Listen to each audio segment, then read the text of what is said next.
So it is Friday, July 20th, 2018. I want to welcome you to Let's Talk Native on the LTN Radio Network. This program breaks all the rules for Native radio.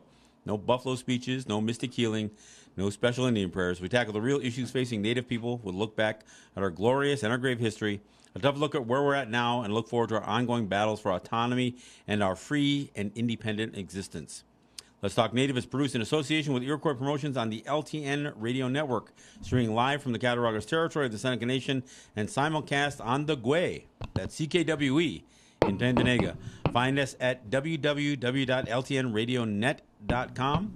And, of course, we are streaming live on Facebook Live, so you can view the show as well. I'm John Kane, I'm the show's host and producer.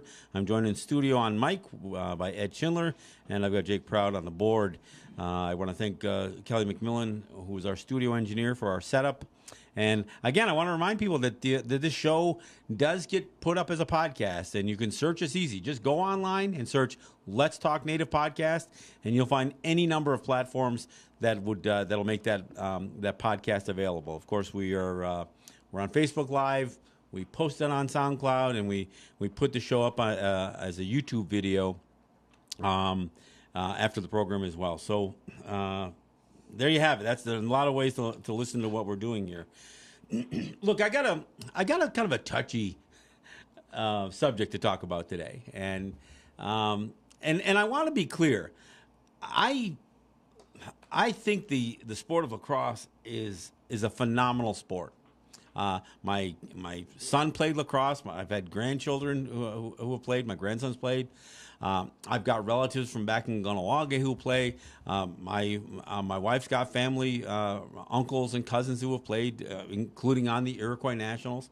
So I don't want to sound disparaging to the sport, our sport, nor do I want to sound disparaging to the players in any way, shape, or form. So I want to be careful, and I want people to understand. Here's the thing: Iroquois Nationals took bronze in Israel. So they competed in the FIL, the Federation of International Lacrosse, Men's Lacrosse World Championship in Israel, and they took third.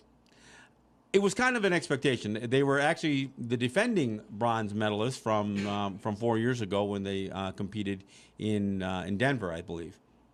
So it is fairly well established that we are the third best. We can field the third best lacrosse team in the world, and we've done it a couple of times. I think even in the indoor lacrosse, I think we took the bronze medal. The Iroquois Nationals did. So, but again, so my point is that there was a time that we were the best. There was nobody better than our people playing lacrosse, and you know, in our style of box lacrosse, we still are probably the best. But as the game has evolved in these international federations, like the FIL, both field and outdoor and indoor lacrosse, we're not the best anymore. We're third best for now.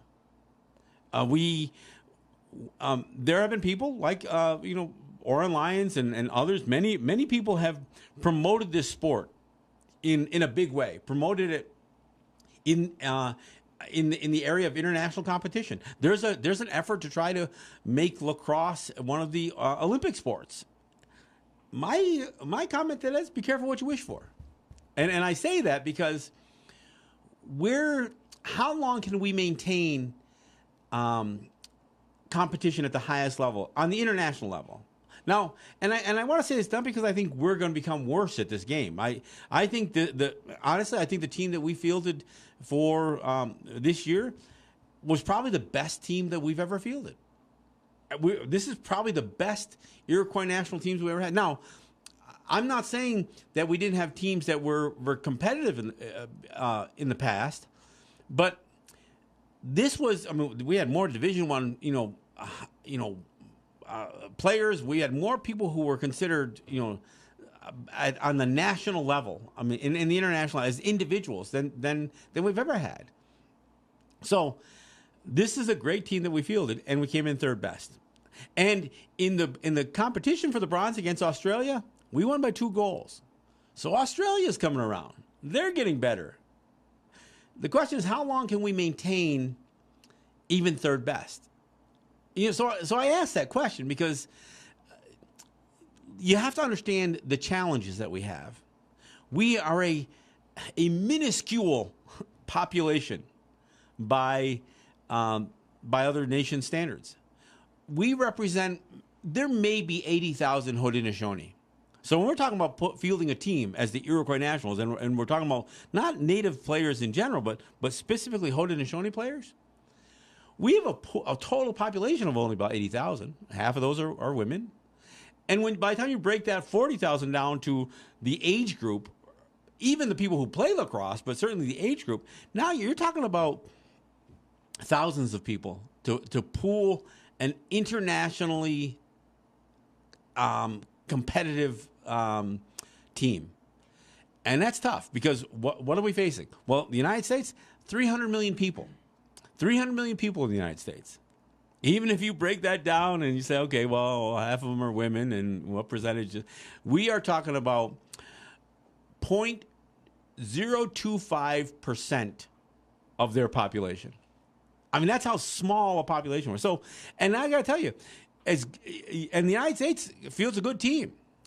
And they haven't really. I was just talking to Mike General this week, and he was saying, there's a lot of places out west that know nothing about lacrosse. The colleges don't have lacrosse teams, so we're talking about California and the East Coast primarily, as far as the United States, and not all of the East Coast. So these are the ones who play lacrosse.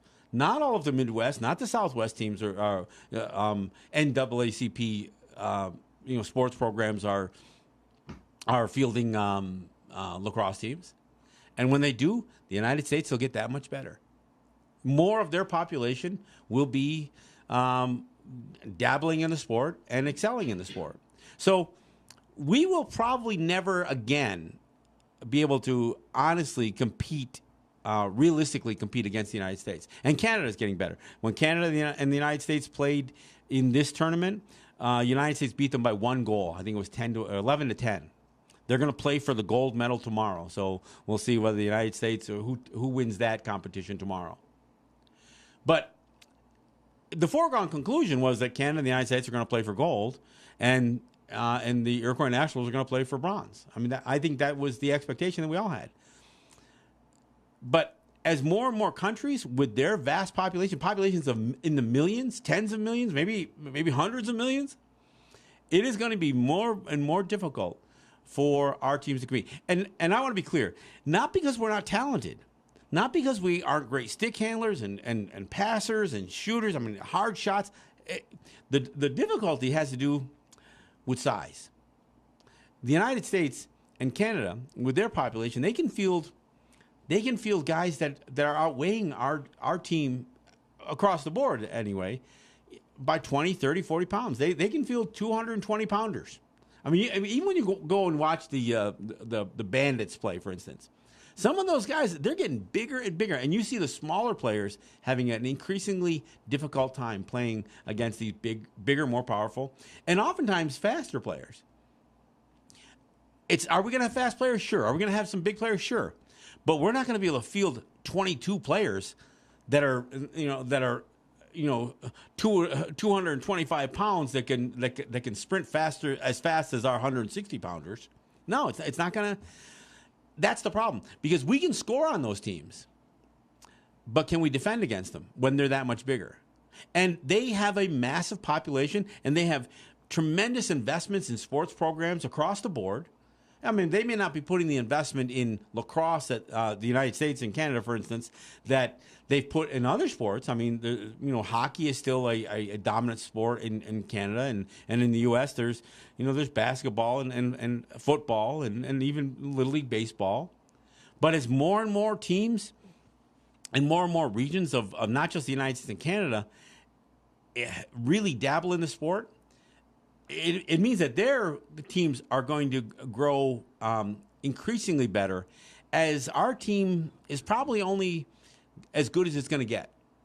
And I'm not saying that to disparage our players. We have some very good lacrosse players. But I'll tell you, Australia, they've got a much greater population than we do. They're going to start grabbing some of those rugby players and put a lacrosse stick in their hands. They're going to grab some of those big guys who are playing these other sports. and they're going to realize, hey, this might be an Olympic sport one day. The question that I have, even if we have the ability to manipulate the OIC, the Olympic Committee's rules, and be able to enter a team in the Olympics to compete as a Haudenosaunee team, by the time that happens, will we be competitive anymore? As other countries invest more of their youth, more of their resources into programs and to and other resources, are we going to maintain a level of competition at the international level? So for those who are pushing this sport to be an international sport because it's our sport and we're very good at this sport, I come to that proverbial phrase, be careful what you wish for. Because as you have promoted our sport, what we've done is we've promoted the appropriation of our sport to the international community. Look, the FIL, they make the rules. The Federation of International Lacrosse, they make the rules. We don't. I mean, the sport that was ours, that was a medicine game. That was a game that only slightly resembles the game as it is played in its various forms now: college, international, indoor lacrosse, pro lacrosse. It's a different game than what was our game. And make no mistake about it, this was a social event. In many regards, lacrosse was used to settle disputes, but it was a very social. But for the last 100 years, it has become a sport to our culture, just like other cultures have their sports. It became less about ceremony, less about this stuff, and more about just plain and simple, and I don't mean it disparagingly, but plain and simple sports competition. As we develop baseball players and football players and basketball players, we develop lacrosse players. And does lacrosse hold a special place in our culture? Absolutely it does, and it always will. But will we be able to put not just a team of 11, but 22? So you got to have a A team and a B team, right? You got to have substitutes. Are we going to be able to put 22 players, premier athletes, elite athletes from our small population, our minuscule population, compared to what some of these other countries can field? It's going to be increasingly difficult. We not only don't have the population pool, the pool of potential players, but we also don't have the resources. Onondaga has spent, $20-30 million in developing facilities down there in the hopes that they are going to be the training ground for future Olympic teams and for future Iroquois national teams. And that seems like a lot of money to us. And it certainly was a lot of money to Onondagas. There's a lot of Onondaga people who were thinking, how does lacrosse rate higher than the other vital needs that the Onondaga people have? But there you have it. But by comparison, there are, pick any college in the United States that has lacrosse, they probably spent more than $20 million annually on their sports programs, and perhaps on their lacrosse teams by themselves. I don't know. I'm just throwing numbers out there. But theirs aren't one-time investments. They're offering scholarships. They're doing all kinds of things. I mean, my son played in college, and he played for Plattsburgh State, which wasn't a Division I school, but it still was a major investment, of time and resources, coaching staff and travel and everything else for even for a SUNY school to have a team travel to play. You can bet Albany State is investing a lot of money. You can bet Syracuse University invests a lot of money in their lacrosse programs. We don't have the resources that they do. So as much as I still think that we will always field some excellent players and produce excellent players from all of our territories, I think it's going to become increasingly difficult for us to field an internationally competitive team. I think that we can stay in that top three for a number of years, but then it's going to be increasingly difficult to stay in the top five, and then it's going to become increasingly difficult to stay in the top 10. And when that happens, here's the other question I have. When our premier athletes know that they can no longer represent a native team and really be competitive against world powers on many different levels, what you're probably going to see is what's happened in the past with things like Olympic sports. Billy Mills, he ran for the United States. He didn't run for his nation. Jim Thorpe, he wasn't representing Sac and Fox. He represented the United States. Alan Morris up in Ganawage, when he won gold medal for canoe, I think, or kayak, I'm not sure which. He won that gold medal for Canada, not for Ganawage. Gonzaletta Horn's daughter, I'm sorry, I'm drawing a blank on her first name, but Miss Horn, who played for the water polo team for Canada. We didn't put together a Ganawage water. So our premier athletes have played for the U.S. and Canada. And I would dare say that there's going to come a time where some of our best athletes, our best lacrosse players, are going to face a choice. Can they play for U.S. and Canada and win gold or silver? Or will they continue to play for an understaffed, an underfunded, and undersized Iroquois Nationals team?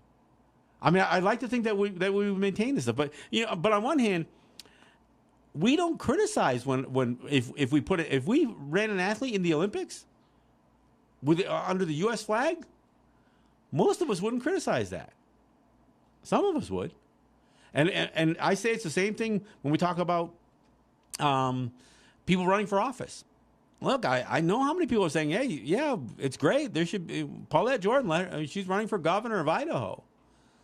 To me, that's one that got away. And I would say the same thing about our athletes.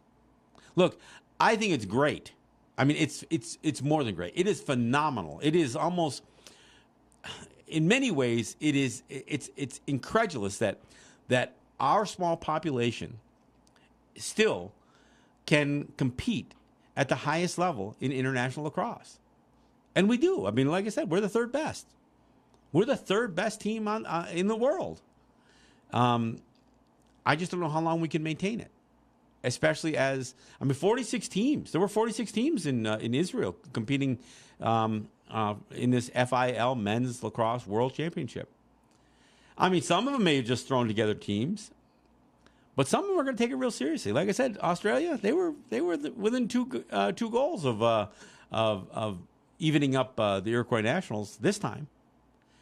If Australia keeps putting teams together, investing their some resources and programs and stuff like that, I guarantee Australia is going to be tougher in 4 years than they are today. And I don't know that we'll have a better team than we have now. Maybe we will. I mean, maybe we'll continue to get better. But again, the problem isn't just about being a better lacrosse player. It has to do with the pool, the population pool you're drawing from. Because I don't know that we're getting bigger. I mean, maybe there's a few guys that are good size. I mean, maybe we're going to see more and more players that are playing that are not only 200 pounds, but 200 pounds and fast. Mm-hmm. Because that's what it requires to play. I don't know, Ed. I mean, this is, to me, an observation that I'm making, that right. that the numbers just don't bode well for us. So again, for those people who have pushed for our sport to be appropriated by the world and create this whole global phenomenon of interest in our sport, it seems to me that as that happens, we become less and less competitive. Not because we get worse, but because they're going to get better. Yeah. We were talking about this guy who used to really like playing lacrosse, and he went to school at Syracuse, but he used to go to Onondaga and play lacrosse there. And it was said that when he got the ball in his stick, he took off, people got out of his way, okay? And he was able to shoot, handle the ball, and all that stuff. That's why he liked lacrosse, because of the hand-stick. Hand-eye coordination, yeah. Hand-eye coordination. That guy, he won the NFL. NCAA. He won that. He led the whole league in rushing. His name is Jim Brown. Oh, Jim Brown, okay, yeah. He was so big that people got out of his way. Yeah. Okay? Right. And people aren't much different in relation to other athletes. If you take a look at some of the football teams in Texas, Oklahoma, and those areas, that if you give them a stick, they're going to run and try to, okay, you try to stop me. And that's one of the things that's got to be understood, is that there are some people who could probably, just because of their size and their speed, do pretty well. Size and speed become the most significant element with athletes in general, with all sports, Yes. really, but certainly with lacrosse. Now, stick handling is something that has been our strongest attribute when it comes to lacrosse. Even when our kids play in high school and stuff like that, because they've been playing box lacrosse at the on the res or on our territories, they have far superior stick handling skills. I mean, I've seen our guys just fake out non-native players at the high school level because our guys could throw and hide the ball and again do some crazy stuff with their stick handling skills. But that's only going to get you so far. You can only dupe somebody so many times with a fake, for instance. At some point, size and speed, especially in field lacrosse, but even in indoor lacrosse, because speed and size, because it is a very physical game. I think one of the challenges also is as physical as we make box lacrosse, some of that actually you can develop bad habits when you go to play field lacrosse and you try to use the same level of physicality in field lacrosse that you do in box lacrosse, and so we end up with guys in the penalty box. So these are the difficulties. I think that we can still dominate in many ways our version of box lacrosse. But again, like I said, last time the FIL had their men's world indoor lacrosse tournament, we didn't win that one either. So this is kind of my observation, that simply by the numbers, it is going to be increasingly difficult for the Iroquois Nationals, for us, the Haudenosaunee, for our people, to continue to field a team that is playing for bronze. The silver and gold, that ship's already sailed for us, folks. I mean, Canada and the United States are only getting better each year. Look, when we played the United States in Israel, our team did pretty well. Really played them evenly for 3 quarters, dominated them for the first half, played them evenly for 3 quarters, and then this is the issue: size and speed, endurance, and that stuff ends up taking its toll. I'm not saying our people don't have endurance, but if you don't have size, then the endurance is also another issue. So this is my concern. My concern is for all of us that are passionate about this sport, and we're passionate about presenting this sport to the world. I think by the time this thing gets into the Olympics, and it probably will get into the Olympics, I don't know that we'll be able to field a team there, even if we can manipulate the rules to do so. I think it's going to be increasingly difficult. I look, what are we, 2018? It'll be 2022 when the next time the FIL hosts or puts together a men's world championship. I guarantee that bronze medal is going to be tougher and tougher for the Iroquois Nationals to defend as we go. Again, they won it by two goals this time, and the only teams they lost to in this tournament were the United States and Canada. But some of these other teams are going to be increasingly difficult. Even Israel, and I'll say this: Israel was lobbied hard to host this tournament. You know where many of their players came from? The United States. I mean, it's probably a bunch of guys from some of those incredible athletes down on Long Island where lacrosse is their main sport down there in Long Island. Many of those schools, that is it. Lacrosse is their main sport. I mean, my son was blown away when he went to school up at Plattsburgh State. John was always one of the fastest players on the teams around here. He couldn't believe how fast those white boys could run. I mean, he was just because he wasn't even close to the fastest player up there. I mean, he's still fast when he played in college, but there were at least a handful of players who could leave John in the dust. So that's what we're facing. I mean, so our best and I'm not suggesting John was the best lacrosse player or anything else, but he did have wheels, and so it's going to be increasingly difficult. But again, Israel, they put together a pretty good team, and I guarantee that that most of those players, their key players, got their skill set from playing in college in the East Coast here in the United States. They're probably Americans with Israeli citizenship or dual citizenship or something like that. I guarantee most of those players are premier players on the Israeli team. And I could be wrong. I mean, if I'm wrong, then so be it. But I would predict that their lacrosse skills came from playing here in the United States. And I'll bet I'll bet most of the Israeli team possessed dual citizenship and were Americans playing for Israel. So this is my point here is not to berate our people. It's not to berate the sport, but in the effort to promote our sport on the world stage and to try to make our sport more popular, it's gotten away from us. It's like I said, we don't make the rules. The NAACP or NCAA. I'm sorry, NCAA. The college makes rules. I mean, even there's the pro leagues. There's the indoor lacrosse leagues. The sport is away from us. In fact, in many of these places, we can't even play with a wooden stick anymore. Wooden sticks have been outlawed. They've been prohibited. Yeah, because they're considered too much of a weapon, I guess. So they want the plastic heads. So playing with a woody is no longer accepted in most of this international play. Pro leagues or any of this stuff. So that's how much the sport has gone away from us. So, so it's a discussion. And again, I would love to see us stay competitive. And if we do for another decade or longer, then that's nothing short of miraculous, and it's a testament to how passionate and how much a part of our culture that lacrosse is, that we've maintained it thus far. But at some point, the numbers work against us.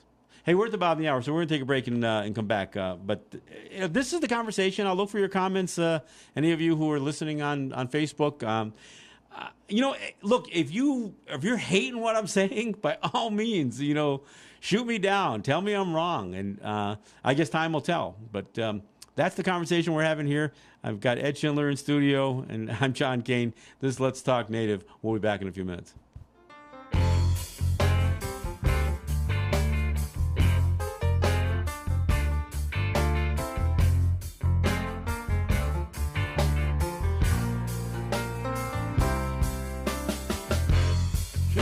The baby crying. Can't you see the parents trying to give their child a better life? He works an honest day for his honest pay. Still can't seem to get ahead. Stay on that straight narrow path. Don't give up now. How long can this last? The time will come when nice guys don't finish last, when the good don't die young.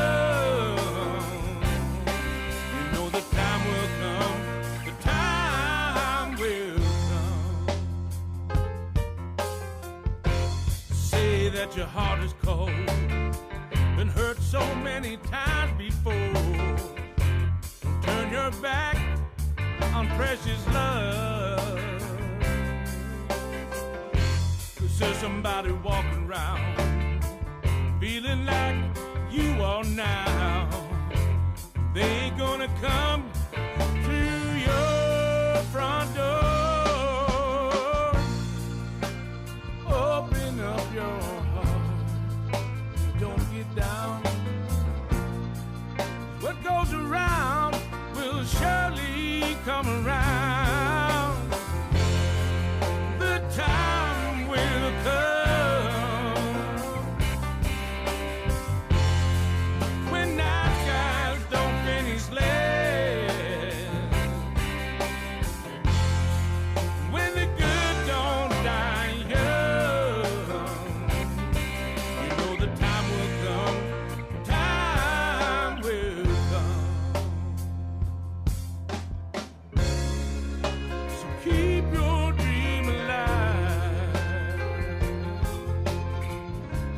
Hi, thanks for coming back. This is John Kane. I got Ed Schindler in studio. I got Jake Proud on the board. Hey, before I get back into it, let me thank my sponsors. I want to thank Ross and Holly John and the RJE family of businesses, Eric White and ERW Enterprises, Legacy 420 in Tandanega, Mike General with his Mikey G's and Mikey's Emporium, and a couple of other stores he's got. I want to thank individuals who contribute. You know, folks like my good friend here, Ed Schindler, my friend Cynthia Trice, Roger Jock, Neville Spring, and many others who have helped in the past. Who maybe they're not contributing anymore, but they've helped in the past and they've allowed us to get to this place. We are in our 9th year of doing this program, and look, I know some of the things I talk about are controversial. And you know, and some of it might rub people the wrong way, but I think they're conversations that are warranted. So that's why I have them. Hey, look, I also want to thank Unity Stream and Apache RadioNet for providing our streaming. I want to thank CKWE for both their simulcast and their rebroadcasts of the show. And I want to thank our internet partners, some of those internet radio networks like Netroots Radio, Real People's Media, and Indigenous Resistance Radio for carrying our show. I want to thank all of you, the group pages that allow us to post our Facebook Live shows on your group pages. And I think there may be a few other networks that they may not do every show, but they'll post a show from time to time. So I want to thank all of you. I want to remind people that this show is a podcast, and if you sign up for this podcast, it'll get delivered to you, and you'll be able to listen to the shows anytime. You'll be able to select the shows. There's a little bit of a description for each show, so you know they're numbered, but they're also described. So. And look, you can find us on iTunes. You can find us on what are we on here? We're on Stitcher, TuneIn, Google Play, and others. Like I said, just as a random search, I went to Google and I searched "Let's Talk Native" podcast, and it came up on platforms that, frankly, I wasn't even familiar with. So if you want to find us, you can find us. So again, I encourage you to check out the show. Now, to get back on the subject again. Look, I'm not going to apologize for what I'm saying, but I do need to clarify and stipulate that it is incredible that we are still competing for medals in international play. 46 countries, nations, 46 distinct people sent teams to this championship tournament in Israel. Much to my chagrin, I might add, but that's a whole other subject that I'm not really talking about here. And out of 46 nations with millions, with populations, all of those populations are in the millions. There's one team that comes from a population of less than 100,000, and that's us. And we sent a team, and look, we hung in there against the United States for 3 quarters before they got a run on our team.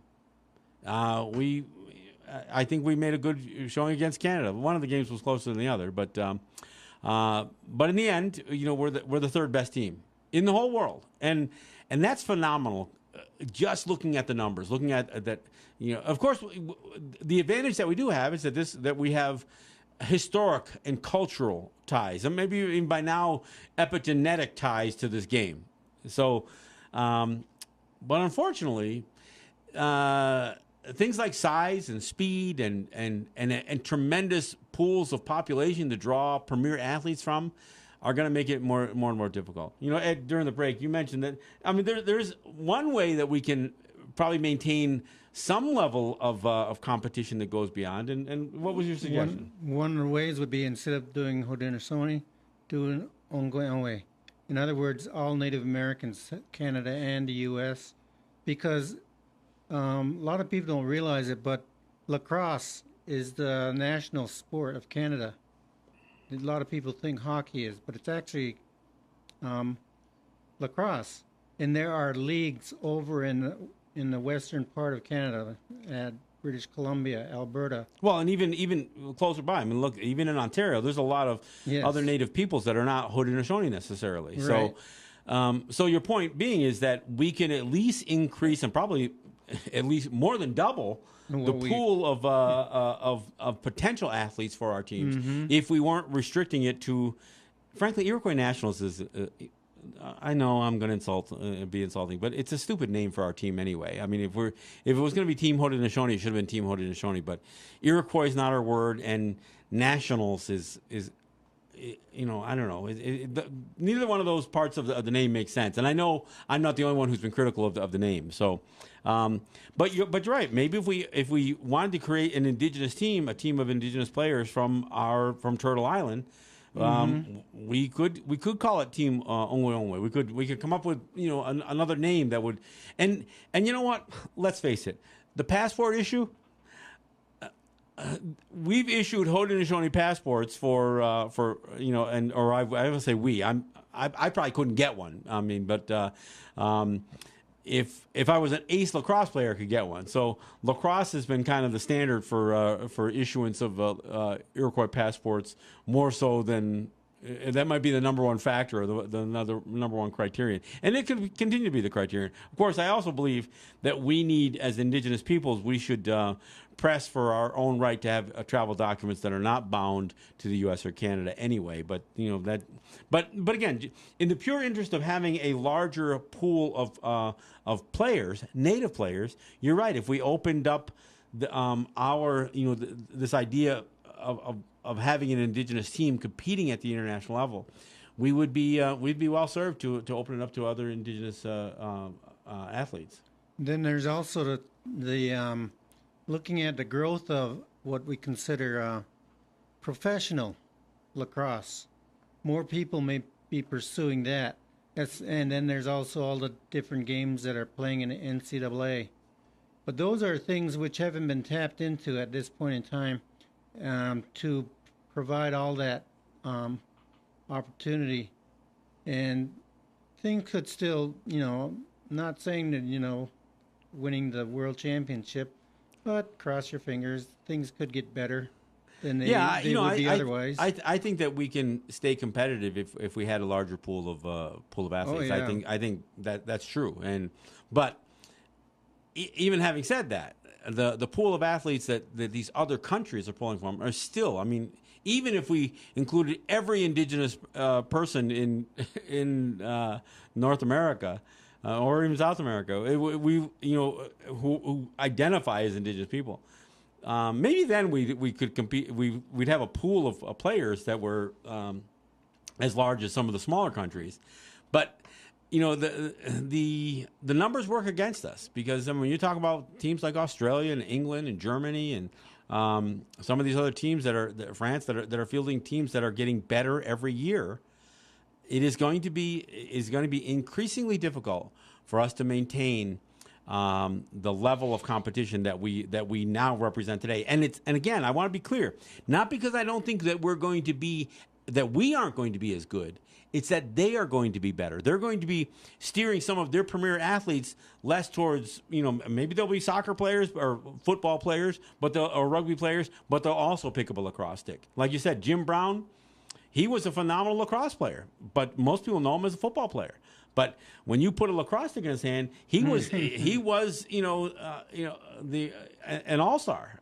And so some of these premier athletes, you start putting lacrosse sticks in some of these football players' hands, and now you got guys who are pushing 300 pounds and still running as fast as our guys at $160. It's going to be a little bit more difficult for us to defend against those guys. And I'm not suggesting that we need to start putting human growth hormones in our food so we can be better athletes. I'm not suggesting that for a second here, but look, we will have some big athletes. I mean, there's going to be a few of them, but because of the pool of athletes that we're pulling from, it is going to be harder and harder for us to field 22 big, fast, skilled lacrosse players that can compete against what some of these other countries are going to do. And so, again, I would say be careful what you wish for, right? Because your worst dream might come true, and that is, yes, our sport becomes an international phenomenon. The question is, will we still be in it? Will we still be that competitive? And again, the part that's a little heartbreaking is that some of the best opportunities that our athletes may have may not be to play for an indigenous team.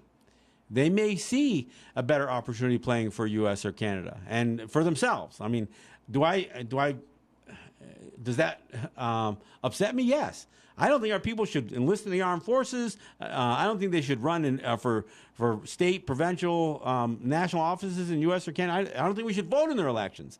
And I damn sure don't think that our premier athletes should play for the U.S. or Canada. But look, we have historically. We've run in their Olympics. We've, both the U.S. We've had some of our premier athletes compete and play under the Canadian and the U.S. flag, and so it certainly wouldn't be precedent setting if our lacrosse players were doing the same. And to some extent, it is kind of happening, right? I mean, most of our players are playing for non-native teams, whether they're college teams or pro teams. We don't have a pro lacrosse team. Buffalo has one. The Pagulas own a lacrosse team. I mean, the Rochester Nighthawks, they're I think they were owned primarily by native owners, but again, they not all their athletes are native either. So I mean, this is kind of the inevitable that we're facing with the popularity of what was our sport growing. And like I said, I can't emphasize it enough. We voluntarily gave this game, our game, to the world, and now they've appropriated it to an extent with rules and different stylizations of the game to make it more attractive for both spectators and for athletes. It's a different game. It's not so much our game anymore. And it's played for different reasons. There's money. It's being played for money. It's being played for college, and it's commercialized. It has been, it's become a product of capitalism in many ways. And and I'm not saying it to necessarily be critical. It is what it is. But it's certainly a different game than when it was ours. And and although I think we will always have some of the world's premier lacrosse players, I don't know that we will be able to continue to field a premier lacrosse team at the international level. And so I'm saddened by that, and I'm not condemning anybody for it. Look, I know there are many people who promoted this sport at the professional level, college level, international level. So I'm not just blaming Oran Lions or something like that, but again, my concern is, for all of the hype about trying to make this sport an Olympic sport, by the time it gets there, we may be hard-pressed to have any of our people competing, at least at the highest levels, as an Olympic sport. And that to me is sad. So this is where I give that caveat: be careful what you wish for. And I think some people wanted this in the worst way, and that's what they're going to get. We're going to find ourselves on the outside looking in. Look, it's still an incredible game to watch, and to participate in, and I recommend it highly. I mean, I do. I recommend. Look, I know Joe DeLamalure, who is a Hall of Fame football player from Buffalo here. He said, "Don't let your kids play football. Let them have them play lacrosse. It's a better game." And so there are a lot of pro athletes who now, when their kids start playing sports, are looking for, you want a sport that's physical and aggressive and really bound by any number of skills. Lacrosse meets all of those things. So yes. So it's an incredible game, and I'm thrilled to death that we still can field a team that can compete for medals in these games. I just grow increasingly concerned as to how long we can do that. Mm-hmm. I think that's the concern that I have. Well, so I don't know. I mean, I don't have any more to add than that. But look, I think I do agree with you, Ed. Though on one level, if we took in more indigenous athletes into our sport, it might require a name change. I don't know, or something. I do think it's great that we have used the sport as a means to push the passport issue. Unfortunately, and I've talked about this before, we haven't been successful with that. I mean, this team, I know a lot of people saying, oh, yeah, they traveled on Haudenosaunee passports. No, they really didn't. And that's also, kind of one of these sad, parts of this whole international dialogue and the politics of it. Our guys got held up in Toronto. They couldn't fly to Israel. Israel wouldn't even issue the travel visa until Canada gave, proper assurances to Israel, either about recognizing their passports or doing or having some means to recognize their right to leave Canada and to come back. It sounds crazy to think that Canada could have restricted them from leaving, but the reality is it wasn't so much they could restrict them from leaving, but if Israel wouldn't allow them to go there without Canada's permission, in a way, Canada was still pulling the strings on restricting their travel both to and from Israel. What Canada did do is the same thing that the United States tried to do back in 2010, which was to issue a one-time waiver. And I know what people are saying, oh, yeah, they issued a one-time waiver allowing them to travel on their Haudenosaunee passports. Well, Canada's real clear. No, we don't recognize those passports. We're issuing them a one-time waiver to allow them to travel without Canadian passports. You can massage that language all you want, and we haven't really seen the document because apparently a specific document was drafted that Israel and Canada agreed to that allowed the Iroquois nationals to travel to Israel from Canada. We haven't seen the text of that letter, although I do know a couple of reporters on the Canadian side who have filed. They have a similar thing to the Freedom of Information Act that that exists in the United States. So they're filing for that language, but I would be very, very surprised if in that language there was any concession, even temporarily or even on a one-time basis, that Canada went so far as to say, okay, we'll give them the right to travel on those passports. I bet Canada isn't stamping the Haudenosaunee passports. Maybe Israel is, but I suspect that Canada probably isn't. I think what's clear is that they traveled on a waiver. They traveled on Canadian permission granted to them through a one-time waiver. That's what they traveled on, and so. And I'm not saying it, again, to criticize us. I'm saying we weren't successful in pushing this issue. And I think it is an issue that we do need to press. I think that we absolutely have the right to create our own travel documents. And we should press that issue. I think the Seneca Nation should have its own passports, not just the Haudenosaunee. I think that we should press this under the terms of the UN Declaration on the Rights of Indigenous Peoples this August, right? Ironically, and this is interesting, every August 9th through 12th or somewhere around that time, the UN celebrates the World Indigenous Peoples Day, right? And I know Agnes Williams is doing something here in Buffalo to commemorate the same thing. The theme at the United Nations for World Indigenous Peoples Day has to do with indigenous migration and travel. Ironically, that's the subject at the UN this August for World Indigenous Peoples Day. So why aren't we? I would hope that we send a delegation. I mean, anybody can go. I mean, this is open to the public, so you can register and go.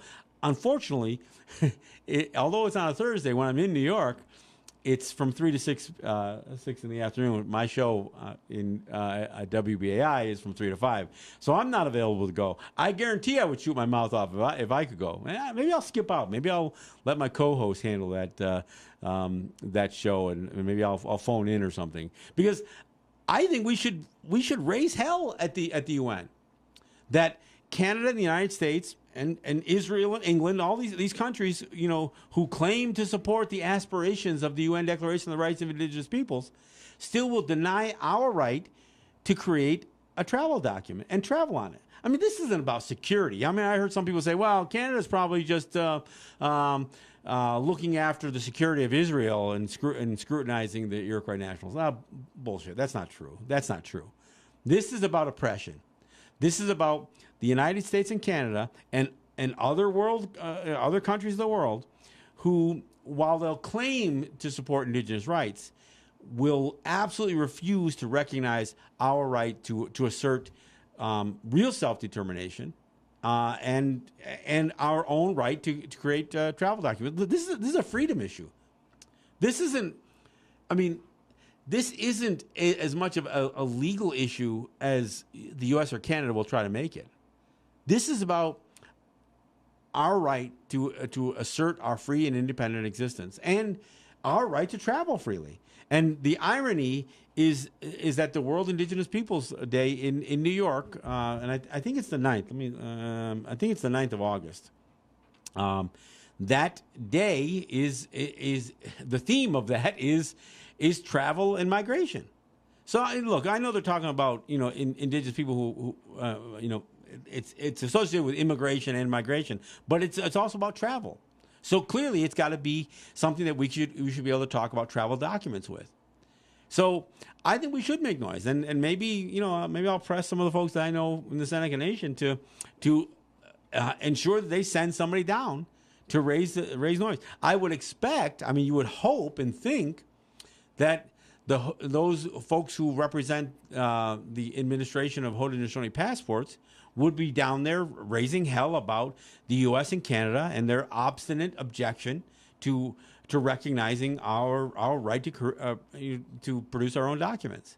I don't know. What's your view? How do you view?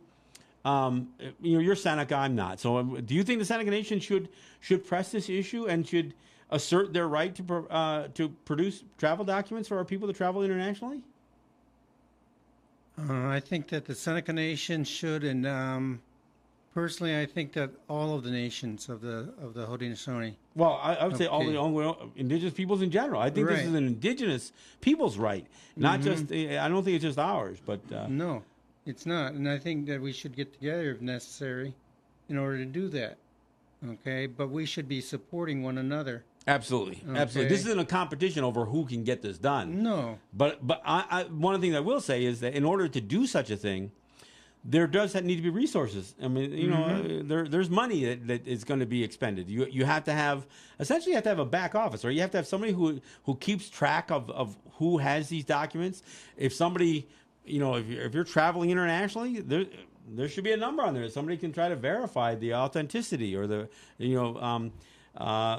of somebody's travel documents. So we have to provide the resources in terms of electronic data in all likelihood, but staffing and that kind of stuff. But I think it's worth it. I think it's a sham that any of us would have to go through a submission process. And let me be clear, I mean a submission process by submitting to U.S. or Canadian rule to travel. So, in other words, one of the stories that I saw when the Iroquois Nationals had this trouble was one of the articles says, well, the Iroquois Nationals, most of those players have Canadian passports anyway, but they want to travel, but they're choosing to travel on their Haudenosaunee passports. To me, that's kind of stupid. I don't know if it's true. I suspect it's probably not true that most of them do, but I suspect some of them do.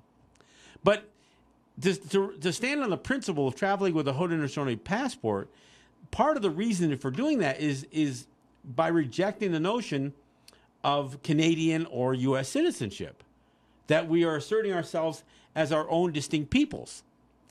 If you're holding a U.S. or a Canadian passport, then you've pretty much already, for their purposes, declared yourself as a citizen of those countries. That's one of the requirements to have those passports.